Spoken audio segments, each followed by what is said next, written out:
விமர்சனங்களும் விளக்கங்களும் என்ற தொடரிலே நாம் நேற்றைய தினத்தில் ஓதி பார்க்கலாமா, ஓதி பார்ப்பது சம்பந்தமான சில ஹதீஸ்களை தான் நாம் பார்த்தோம். அதை தொடரிலே தாவீஸ், தாயத்து போடலாமா என்ற ஒரு கேள்விகள் வருகிறது.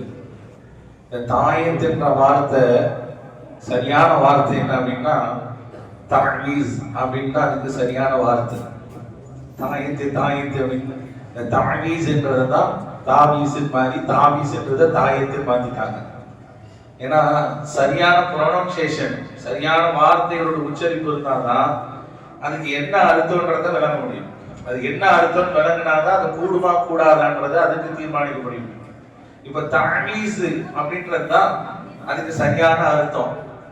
இப்ப அந்த அர்த்தத்துக்கு, அந்த வார்த்தைக்கு என்ன அர்த்தம் அப்படின்றத பார்த்தா அகராதியில எழுதுறாங்க, இந்த தாவீஸ் என்ற வார்த்தைக்கு அடைக்கலம் தேடுதல்.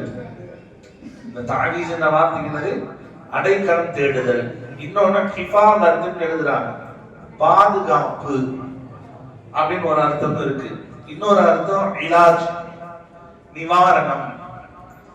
இதெல்லாம் அந்த தாவீஸுக்கு உண்டான அர்த்தம். எங்கேயுமே தாவீஸ் என்ற வார்த்தைக்கு அல்லாஹ் ஒண்ணு இல்லை. அப்படி இருந்தா அதை என்ன சொல்லலாம், அத ஷிர்க்குன்னு சொல்லலாம். நிவாரணம், அடைக்கலம் தேடுதல், அதே போல பாதுகாப்பு அப்படின்னா அதுக்கு அர்த்தம் இப்ப பாருங்க, அந்த தாவீஸ் இருக்க அது என்னன்னா அது ஒரு கூடு தான். அது ஒரு கூடு. அதை நீங்க அதை கல்வி பார்த்தீங்கன்னா சைடுல ஒரு குப்பி மாதிரி இருக்கும். அதை கல்வி பார்த்தீங்கன்னா உள்ள சொருகிற மாதிரி ஒரு பேப்பர். அதுலதான் என்ன செய்வாங்க அப்படின்னா சில ஆயத்துகளை எழுதி உள்ள வைப்பாங்க. அந்த ஆயத்துகள் தண்ணி படாம அல்லது பாத்ரூமுக்கு போகும்போது அதுல எதுவும் பற்றாம, நஜீஸ் பற்றாம பாதுகாப்புக்காக அதை எழுதி அது ஒரு பாதுகாப்பு கூடுமா தான் இருக்குமே ஒழிய அந்த தாவீஸ் என்பது இதுதான் மனுஷனை இயக்கிறதுக்கு ஒண்ணு கிடையாது. அது சொன்னமா இல்லையா, குர்ஆனுடைய ஆயத்துகள் ஷிஃபாவை பெற்று தரும். இப்ப ஒண்ணு இல்ல, ஓத தெரிஞ்சவங்க ஓதிடுவாங்க, பாதுகாப்புக்காக ஷிஃபாவுக்காக ஓதக்கூடிய ஆயத்து தெரிஞ்சவங்க ஓதுவாங்க. ஓத தெரியாதவங்க, சிறு பிள்ளையா இருக்கு, அந்த பிள்ளைக்கு சொன்னாலும் தெரியாது, விவரமும் இல்லை, அந்த பிள்ளை ஓதி எப்படி ஓதும்? இப்ப இந்த மாதிரி தருணத்துல வசனங்களை ஓதி அவருடைய கழுத்திலோ அல்லது கையிலோ அவர்கள் என்ன செய்வாங்க, பாதுகாப்புக்காக தொங்க விடுவாங்க. இப்படி தொங்க விடப்பட்டிருக்கதா ஸல்லல்லாஹு அலைஹி வஸல்லம் காலத்துல அப்படின்னா சில சஹாபாக்கள் செய்திருக்கிறார்கள், வரலாற்றுல இடம்பெறும். அப்ப தாவீஸ் என்பது அது அது அல்லாஹ் இல்ல, அதுக்குள்ளே வசனங்கள் இருக்கிறது. அந்த வசனங்கள் மூலமாக நமக்கு ஒரு பாதுகாப்பு வர்றாங்க. தாவீஸ் என்ற வார்த்தைக்கு இதுதான் அர்த்தங்க. நீங்க தாராளமா பார்த்துக்கலாம், அகராதியில எடுத்து பாருங்க. ஹிஃபாதத்து, அது பாதுகாப்பு, நிவாரணம் அப்படின்னு அதுக்கு எழுதுறாங்க அர்த்தம். இன்னைக்கு என்ன அப்படின்னா தானியத்தை போடுறது ஷிர்க்கு அப்படின்னு சொல்றாங்க. இது ஷிர்காமான ஷிர்க் ஆகாது. நம்ம தலை வலிக்குது, பல்லு வலிக்குது, கை வலிக்குது அப்படின்னு சொல்லி மாத்திரை போடுறோமா, இன்ஜெக்ஷன் போடுறோமா, போட்டோடனே நம்ம சொல்றோம், பாடா இந்த மாத்திரை போட்ட பிறகுதான் தலைவலியை விட்டுச்சு அப்படின்னு சொல்றோம். இப்ப அல்லாஹ் நம்ம ஷிஃபா வாக்கல, மாத்திரம்னா ஷிஃபா வாக்குச்சு அப்படிதானே அர்த்தம். அப்படிதானே அர்த்தம் வருது. டாக்டர் போய் எனக்கு ஊசி போட்டு வந்த பிறகுதான் காய்ச்சலே விட்டுச்சு, அப்ப அல்லாஹ் குணமாக்கல அப்படிதானே அர்த்தம். நம்ம என்ன செய்வோம், அந்த சரியா நம்ம விளங்குவோம். அல்லாஹ் ஷிஃபா வாக்குறா, இந்த மருந்து நமக்கு ஒரு காரணமாக தெரியும். அதுக்கு கரெக்டா பேர் சொல்லுவாங்க, அதுக்கு பேரு ட்ரீட்மெண்ட். அதே மாதிரி ஆன்மீகத்துல ஒரு ட்ரீட்மெண்ட் பண்ணா அதுக்கு பேரு ஷிர்க். இன்னைக்கு சமுதாயத்துல சில பேர் வைக்கிற பேர் ஆயிடுச்சு. சரி, இதுக்கெல்லாம் நான் சேர்த்து ஒரு விஷயத்தை நான் சொல்றேன். ஸல்லல்லாஹு அலைஹி வஸல்லம் அவர்கள் அழகான ஒரு விளக்கத்தை நமக்கு தந்திருக்கிறாங்க. ஔஃப் இப்னு மாலிக் அல் அஷ்ஜஇ என்று ஒரு சொல்லக்கூடிய ஒரு சஹாபி. இந்த சஹாபி என்ன செஞ்சாங்கன்னா ஸல்லல்லாஹு அலைஹி வஸல்லம் சொன்னாங்க, யா ரசூலல்லாஹ், நாங்கள் அறியாமை காலத்துல நாங்க ஓதி பார்த்துட்டு வந்தோம், இதெல்லாம் கூடுமா? அறியாமை காலத்துல நாங்க ஓதி பார்த்ததுல இது கூடுமா? இத பத்தி நீங்க என்ன சொல்றீங்க அப்படின்னு கேட்டாங்க. அறியாமை காலத்துல மந்திரிக்கிறதுலாம் இருந்துச்சு, அது கூடாது நிறைய விஷயங்கள்லாம் இருக்கு. அப்ப இந்த மாதிரி ஒரு வார்த்தையை கேட்டோடனே ஸல்லல்லாஹு அலைஹி வஸல்லம் சொன்னாங்க, வகால அஇலு அலைய ருகாக்கும் லா பஅஸ பிர்ருகா மாலம் யகுன் ஃபீஹி ஷிர்குன். நீங்க அறியாமை காலத்துல என்னத்தை ஓதி பார்த்தீங்க, என்ன வாசகத்தை நீங்க ஓதுனீங்க சொல்லி காட்டுங்க அப்படின்னு நீங்க என்ன வச்சு ஓதி பார்த்தீங்க சொல்லுங்க சொல்லிட்டு சொன்னாங்க. நீங்க சொல்லக்கூடிய அந்த வார்த்தையில் ஷிர்கான வார்த்தை இல்லை என்றால் அந்த ஓதுதல் கூடும். அல்லாஹ்வுக்கு இணை வைக்கக்கூடிய வார்த்தைகள் அதில் இல்லாமல் இருந்தால் உங்களுடைய ஓதி பார்த்துதல் கூடும் என்று நபிகள் நாயகம் ஸல்லல்லாஹு அலைஹி வஸல்லம் அவர்கள் சொன்னார்கள் என்பதாக முஸ்லிம்ல 4427வது ஹதீஸாக இங்கே பதிவு செய்யப்பட்டிருக்கிறது. இப்ப பாருங்க, நம்ம அறியாமை காலத்துல உள்ளதெல்லாம் நம்ம ஓத போறது இல்லை. இப்ப ஓதுனா குர்ஆனுடைய ஆயத்தை ஓதுவோம், இல்ல அப்படின்னா ஹதீஸ்ல வரக்கூடிய பாதுகாப்பு துஆக்களை ஓதுவோம். இப்ப இதுல ஷிர்க் இருக்கா? ஷிர்க் இருக்குன்னா ஒண்ணு குர்ஆன் தப்பு செய்யுது, நவுது பில்லாஹ், இல்லன்னா ஸல்லல்லாஹு அலைஹி வஸல்லம் தப்பா நமக்கு சொல்லியிருக்காங்கன்னு அர்த்தம், நவுது பில்லாஹ். அப்படி கிடையாது. ஓதி பார்க்க வரும்போது என்னங்க ஓதுவோம்? அல்லது சூரா ஓதி ஊதுறோம், குல்ஹுல்லாஹ் சூரா ஓதி ஊதுறோம், ஸல்லல்லாஹு அலைஹி வஸல்லம் அவர்கள் விசர்ஜனத்துக்களை விட்டு பாதுகாப்பு தேடக்கூடிய அந்த துஆக்களை ஓதி ஊதுறோம். இதெல்லாம் ஐயாமுல் ஜாஹிலியாவுல தவறான வார்த்தைகளா? ஹதீஸ்கள்ல சில ஹதீஸ்கள்ல வருது தாயத் அணிவது ஷிர்க்கு, இது போன்று மந்திரிப்பது கூடாது என்று ஸல்லல்லாஹு அலைஹி வஸல்லம் அவர்கள் கண்டித்து இருக்கக்கூடிய ஹதீஸ்கள் எல்லாம் ஐயாமுல் ஜாஹிலியாவுல ஷிர்கான வார்த்தைகளை பயன்படுத்தியதை தான் ரசூலுல்லாஹ் ஷிர்க்குன்னாங்க. தெளிவா விளங்கணும். மொத்தத்துக்கு ஆயத்துகள் ஷிர்க்கு, ஓதி பார்த்தல் ஷிர்க்கு, மந்திரிப்பது ஷிர்க்கு என்று சொல்லுகிறார்கள். ரசூலுல்லாஹ் அந்த வார்த்தையை சொல்லல. ஐயாமுல் ஜாஹிலியாவுல சில மந்திரிகவாதிகள் இருந்தாங்க. அதுல என்னன்னா ஷிர்கான வார்த்தைகளை பயன்படுத்தி மந்திரிக்கக்கூடிய ஒரு நிலைப்பாடு இருந்துச்சு. அதைத்தான் ரசூலுல்லாஹ் செய்யக்கூடாதுன்னு தடுத்தாங்களே ஒழிய குர்ஆன் ஹதீஸுக்கு உட்பட்டு ஓதி பார்க்கக்கூடிய அந்த ஓதுதல்களை ஸல்லல்லாஹு அலைஹி வஸல்லம் அவர்கள் ஒருபோதும் தடை செய்யவில்லை. அந்த ஹதீஸை கொண்டு வந்து இங்க ஜாயின் பண்ணுவாங்க. இங்கதான் நம்ம விளங்கணும். ஹதீஸ்களை வாசிச்சு நம்பரை சொன்ன உடனே ஆதாரத்தோட சொல்றாரு அப்படின்னு நம்ம நினைப்போம். ஆனா அந்த ஹதீஸ் எப்ப சொல்லப்பட்டதுங்கிறது விளங்கணும். ரசூலுல்லாஹ் ஐயாமுல் ஜாஹிலியாவில் சொல்லப்பட்ட விஷயத்தை தான் தடுத்தாங்க. மாறாக அனுமதிக்கப்பட்ட எத்தனையோ துஆக்கள் தான் இன்னைக்கு நம்ம ஓதிக்கிட்டு இருக்கிறோம். இதுக்கும் அதுக்கு சம்பந்தமே கிடையாது. அதே போல இப்ப இன்னைக்கு சில பேர் ஓதிட்டு அந்த தண்ணியை ஓதி என்ன செய்வாங்க, முகத்துல அடிப்பாங்களா இல்லையா? இதையும் சில பேர் கிண்டல் பண்ணுவாங்க. தண்ணியை தூக்கி மூஞ்சில தெளிக்கிறாங்க அப்படி இப்படின்னு சொல்லிட்டு என்ன செய்வாங்க, தம்பி அவன் கொஞ்சம் கூட்டிட்டு போப்பா, பிள்ளைங்க விளையாண்டுட்டு டிஸ்டர்பன்ஸ் ஆகுது, அமைதியா இருக்கு. அந்த தண்ணியை தூக்கி என்ன செய்வாங்க, முகத்துல அடிப்பாங்க. அதையும் கிண்டல் பண்ணுவாங்க. என்ன தண்ணியை தூக்கி அடிக்கிறாங்க அப்படின்ட்டு. சரி, இதுக்கு ஆதாரம் இருக்கா சரியத்துல அப்படின்னா அதுக்கும் ஆதாரம் இருக்கு. என்ன அப்படின்னா ஆயிஷா ரலியல்லாஹு அன்ஹா அவர்கள் சொல்லுகிறார்கள், கானத் லா தரா பஅஸன் அன் யுஅப்பத பில் மாஇ சும்ம யுஸப்ப அலல் மரீலி. ஆயிஷா நாயுடைய கருத்து என்னன்னா, நோயாளியாக இருக்கக்கூடிய அந்த நோயாளிக்கு ஒருத்தர் தண்ணி ஊதி அது முகத்திலே தெளிப்பது ஆயிஷா நாயுடைய சொல் பிரகாரம் இது வரவேற்கக்கூடிய விஷயம் என்று சொல்லுகிறார்கள். இது தப்பான விஷயம் அல்ல. இதெல்லாம் செய்யறது தப்பு கிடையாது. அல்லாஹ்வுடைய வேத வசனங்களை ஓதி தண்ணீரை ஊதி முகத்திலே இப்படி தெளிப்பது என்பது ஆயிஷா நாயகி அவருடைய கருத்தின் பிரகாரம் எந்த விதமான தவறும் இல்லை என்பதை தெளிவாக பதிவு செய்யறாங்க. இப்னு அபூ ஷைபா என்ற கிதாபுல இந்த செய்தி பதிவாகி இருக்கிறது. ரசூலுல்லாஹ்வுடைய மனைவி சொல்றாங்க, ஓதி ஊதுறது மூலமாக தண்ணி தெளிப்பதன் மூலமாக எந்த விதமான தவறு இல்லை அப்படின்ட்டு. இப்ப இன்னொரு விஷயத்தை சொல்றோம். தாவீஸுக்குள்ள வைக்கப்படக்கூடிய அந்த குர்ஆனுடைய ஆயத்தோ அல்லது அல்லாஹ்வுடைய இஸ்மோ அல்லது சில ரகசியமான வார்த்தைகளை வைப்பது பயனளிக்குமா அப்படின்னா பயனளிக்கக்கூடியதுதான்.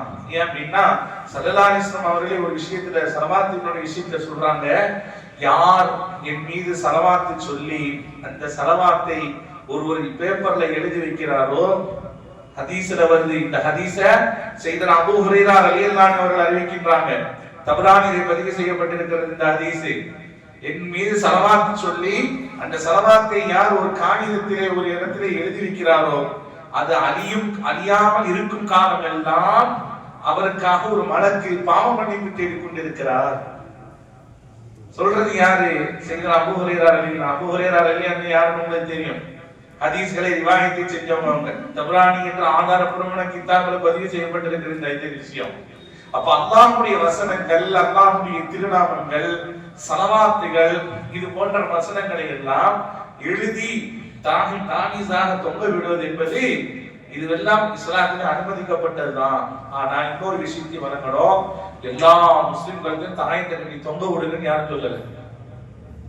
யாரும் தாவீது தொங்க விடுறது கட்டாயம், நீங்க தொங்க விட்டாதான் முஸ்லீம் அப்படின்னு சொல்ல வரல. ஒருவர் ஒரு நோயிலே பாதிக்கப்பட்டார் என்றால் அந்த நோய்க்கு நிவாரணியாக அவருக்கு சில வசனங்கள் ஓதி ஊதி இது போன்ற தாவீது தொங்க விட வேண்டிய ஒரு நிலை ஏற்பட்டால் அவர் தொங்க விடணும். இல்லைங்க எனக்கு அதெல்லாம் விருப்பம் இல்லைங்க, நான் ஓதி ஊதிக்கிறேன், கயிறெல்லாம் தெரியல, யாரும் கட்டாயப்படுத்துறது இல்லை. அவரவர்களுக்கு வரக்கூடிய வியாதிகளை பொறுத்து. வியாதி என்பது மனுஷனுக்கு 3 வகையில வரும்.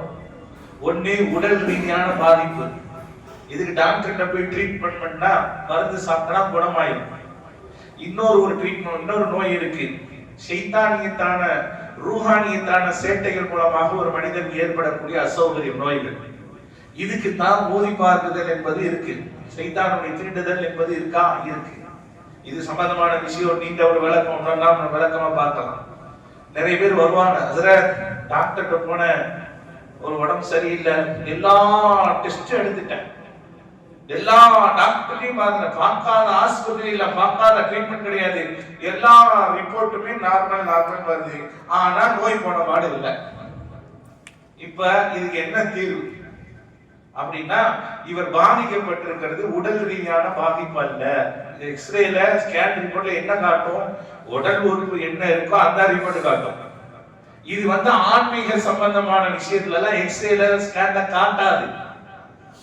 அதுக்கு என்ன ட்ரீட்மெண்ட்னா ஆன்மீக ட்ரீட்மெண்ட் எடுக்கணும். இப்ப இதுக்கு தகுந்த மாதிரி ஓதி பார்க்குதல் என்பது இருக்கு, அது சார்ந்த விஷயங்களை போய் பார்த்து நிவாரணம் பண்றது இருக்கு. ஆனா மாற்று மதத்தார்கள் சில பேர் இருப்பாங்க, கெடுதல் பண்ணக்கூடிய சூனியம் வைக்கக்கூடிய இந்த மாதிரி கெடுதலும் இருக்கு. அந்த வகையில் யாரெல்லாம் போறாங்களோ அதுவெல்லாம் மிகப்பெரிய பாவம். இஸ்லாத்திலே அது அனுமதிக்கப்பட்டதே அல்ல. நபிகள் நாயகம் ஸல்லல்லாஹு அலைஹி வஸல்லம் அவர்கள் செய்வினை வைக்கக்கூடியவர்களை மிகப்பெரிய பாவி என்று சொல்லியிருக்கிறார். அந்த விஷயத்தை யாரும் அணுகக்கூடாது. ஒரு ஹதீஸ்ல 7 பெரும்பாவங்களை விட்டும் உங்களை அழிக்கக்கூடிய 7 பெரும்பாவங்களை விட்டும் தவிர்த்து கொள்ளுங்கள் என்று ஸல்லல்லாஹு அலைஹி வஸல்லம் அவர்கள் சொல்லிட்டு அந்த 7 பெரும்பாவங்களை ரசூலுல்லாஹ் சொல்லும் போது முதலாவது அல்லாஹ்வுக்கு இணை வைக்கக்கூடிய பெரும்பாவங்களை விட்டும் தவிர்த்து கொள்ளுங்கள் சொல்லிட்டு, இரண்டாவது சொன்னாங்க செய்வினை வைக்கக்கூடிய அந்த செயலை விட்டும் தவிர்த்துக்கோங்க. இப்ப இந்த ஹதீஸ்ல தவிர்த்துக்கோங்க செய்வினை விட்டு அப்படின்னா, செய்வினை என்பது ஒண்ணு இருக்கு, செய்வினையின் மூலமாக பாதிக்கக்கூடிய ஒண்ணு இருக்கிறதுனாலதானே ரசூலுல்லாஹ் செய்யாதுன்னு சொன்னாங்க, அது பாவம் பெரும்பாவம் சொன்னாங்க. அப்ப இதுல இருந்து என்ன தெரியுதுன்னா, அந்த செய்வினை சம்பந்தமான விஷயங்களை எல்லாம் நாம் செய்யக்கூடாது என்பது தெளிவாக இருக்கு. ஆனா ஒருவர் ஷைத்தானுடைய கோளாறுல அகப்பட்டிருக்கிறாரு, அதுல இருந்து ஷிஃபாவை நாடுவதற்காக ஓதி பார்த்து நிவாரணம் பெறுவதற்காக அணுகலாமா அப்படின்னா இதுல எந்த தப்பும் கிடையாது.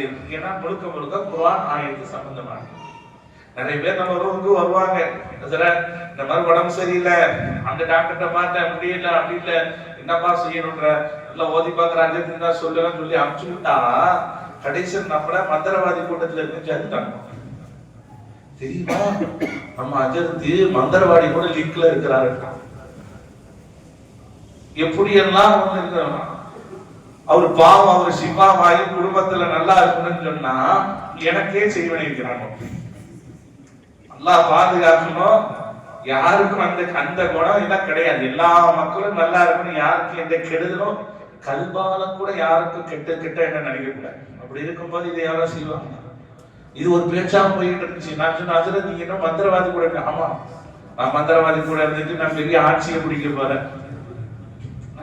அதுவும் நான் சில பேர்கிட்ட சொன்னேன், எப்பா நீங்க ஒழுங்கா தொழுது விடுது, அல்லாட்ட துவா கேளுது, நிறைய துவாக்கெல்லாம் சூறாக்கெல்லாம் இருக்கு, அதையெல்லாம் ஓதிட்டு வாங்க, அல்லாஹ் அதுவே உங்களுக்கு பெரிய அரணாக்குமா.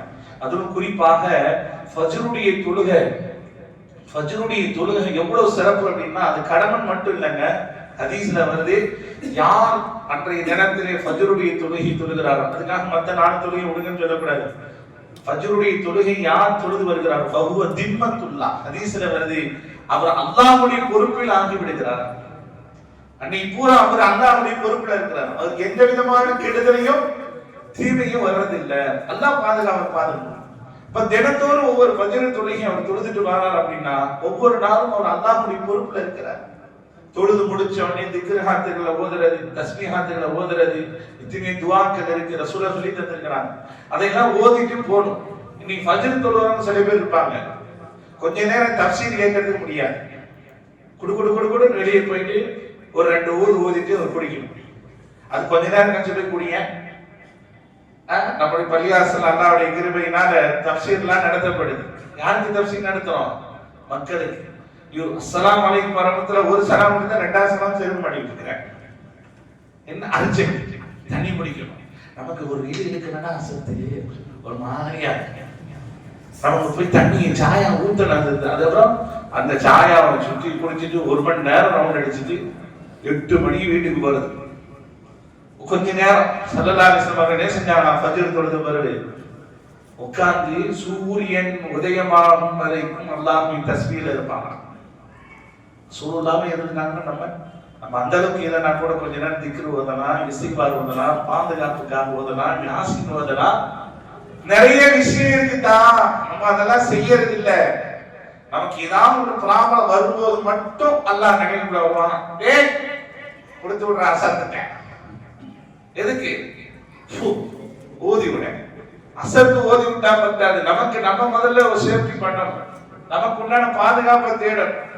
நான் ஓதி கொடுக்கிற தப்புன்னு சொல்லல, ஓதி கொடுப்பான்னு சொல்லல, நம்ம சில அரண்ய பாதுகாக்கணும். இதெல்லாம் செஞ்சோம்னா சைத்தான்கிட்ட நம்ம அகப்பட மாட்டோம், நல்லா பாதுகாப்போம்.